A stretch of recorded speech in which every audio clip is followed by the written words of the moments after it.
Hey everyone, it's Josh. So I had made a video and posted it either earlier this morning or last night. And I went back into my way past before I was homeless. I went back into my teenage past when I was hanging out with gang members and people who were committing crimes and stuff like that. And excuse me. People want to know, was I a gang member and did I really want to be a gangster? Now, the answer to both those questions was no. I was never put on or put into any gang. It just so happens that a lot of my closest friends were. And so I ended up doing a lot of the stuff that they did, to make a long story short. But I never got put on myself and was never really too interested in getting put on. I kind of wanted to on occasion, but I wasn't really like sweating it, you know what I'm saying? Because did I really want to be a gangster? No, not really. Um, I didn't really want to live a real gangster's life, you know. And but see, the thing is, you could place me in the wannabe category. Except the thing is that I wasn't really a wannabe. To me, a wannabe is somebody who talks gangster stuff but won't do gangster stuff when it's time to do it. Me, I was down to do violence. I was down to do what my friends were doing. So you can't even classify me in that wannabe category. And like I said, I wasn't really trying to get put on anyway. See, I didn't really want to be a. I'm sorry about this camera. Excuse me, hold on. I didn't really want to be a gangster. There's three things that led to me. There's a handful of things that led to me hanging around gangs. One of the things was I used to get bullied a lot as a smaller kid. And when I started hanging around Milwaukee gang members, a lot of that bullying dissipated. So that's a story I'll get into more deeper in another day. But Milwaukee gangsters have a reputation. And so when I started hanging around them more and more, bullying got less and less in my life. Let's put it that way. The second reason that I wanted to hang around gang members was the girls. I seen these people that were my age, that were 14, 15, 16 years old, these guys that were coming around my friends wearing $500 shirts. Now, a $500 shirt is a good shirt even today. But back in those days, you got to think, this is 1992, 93, 94 we're talking about here.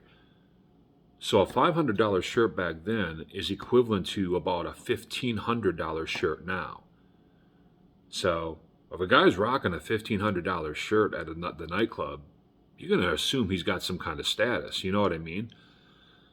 But a lot of these gangbangers from Milwaukee were rocking these expensive shirts. I saw the girls sweating them like crazy. I mean, every guy seemed to have like 4 girls hanging off of his arm. And I looked at that and I said, I think I might want me some of that. I think I might want me some of that lifestyle. You know what I mean? To be a 14-year-old kid and to be running around. People used to wear silk shirts back then. These days, silk shirts look silly and goofy and nobody rocks them. But back then, a lot of dudes used to wear like these button-down silk shirts and maybe even some silk pants to go with them. And they were expensive as heck. But if you were rocking those, you had some status about you. You know what I'm saying? You were considered really sharp and nice dressed and all that. But yeah, I got more interest from females hanging around gang members than I ever did in any time previous to that. Now, mind you, there wasn't a whole lot of time previous to that because you didn't start really liking girls till you're 12, and I started hanging around gang members at 14, 15. So, but you get what I'm saying. So the girls had a lot to do with it. There was also the friendship factor. That's the really final thing, and that's the thing that kind of kept me hanging around. I had 3 or 4 really good friends who were involved with gangs. And these are guys that proved to me several times that they had my back. And that meant a lot to me, especially as a kid who was getting bullied before that and really didn't have anybody to have his back. To have people sticking up for me when I get surrounded by a crowd of dudes,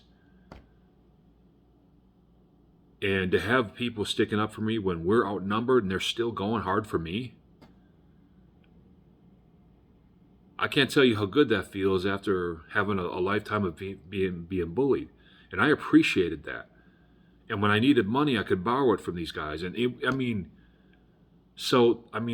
there was like a lot of true friendship there, real friendship. You know, gang members are better and more loyal friends than Christians.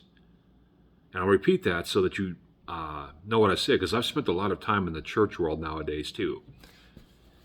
And so I'm going to repeat that because I mean what I said. Gang members are better friends and more loyal friends than the majority of Christians out there. It's true. But anyway, that's why I really started hanging around gang members as a kid, and that's how come I ended up getting caught up doing the stupid stuff I did as a kid, going in and out of jail as a kid, and in my early adulthood. So I never really wanted to be a gangster and live that life full on, but I was down to do whatever my friends were doing, whether it was a serious crime or not, and I wanted to hang around the vibe and be around the girls and be around my friends that I had some real love for, you know. So that's the reason I started hanging around with them. I never wanted to be a gangster and live a dangerous life for real, but I rocked with it because there were benefits to rocking with that life. That's all for tonight.